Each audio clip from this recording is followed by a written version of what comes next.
Hi, this is Brandon Spillane from thirstgym.com. Today we're talking about an exercise called the dumbbell lateral raise. This is a great shoulder development exercise.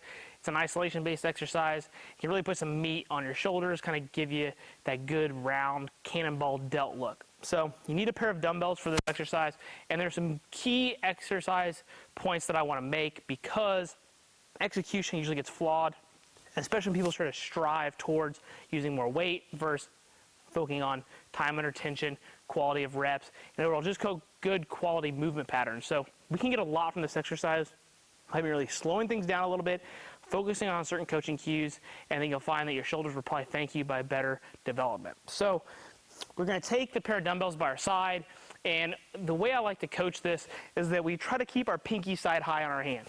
So when I go to actually raise the dumbbell up, I don't want to lead with my thumb up, and generally that's what you see as people begin to fail or be able to slow down and be able to reach a point where they can't do the exercise correct anymore, they start to externally rotate their arm.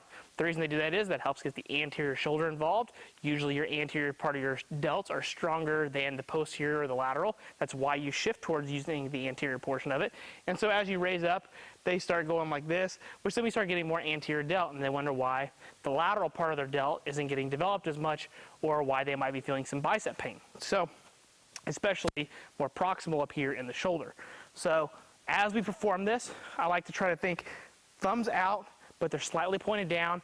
And if I had a cup of beer, I want to be able to pour it out, not keep the beer in it. So as I come here, I want to make sure that I'm leading with my pinky side as I raise, and then I try to keep my weight shifted forward, because also as we fail, we're going to extend through the back, and we're going to try to do this, which again is getting a little bit more of, my pec and my anterior shoulder involved, where if I'm kind of like leaned forward just slightly, I kind of feel like I'm gonna fall forward. I'm not gonna fall forward, but I want to feel like I'm almost like kind of slightly bent over, especially from a side view here. I'm not like this, bent forward a little bit. Then as I perform the exercise, I can keep the tension more on my delts. And as I raise, I want to think about reaching sideways. So I want to think about reaching from wall to wall as I raise them, and that will keep more of the tension on my delts. Because also what will happen too, as people begin to fail, they're going to start shrugging, and then it becomes a trap exercise. Are the traps involved? Sure, yeah, a little bit, but that's not what we're after, right? We're after the delts. So there, and then we're going to come up to about shoulder height, lead with the elbows, more so than like this.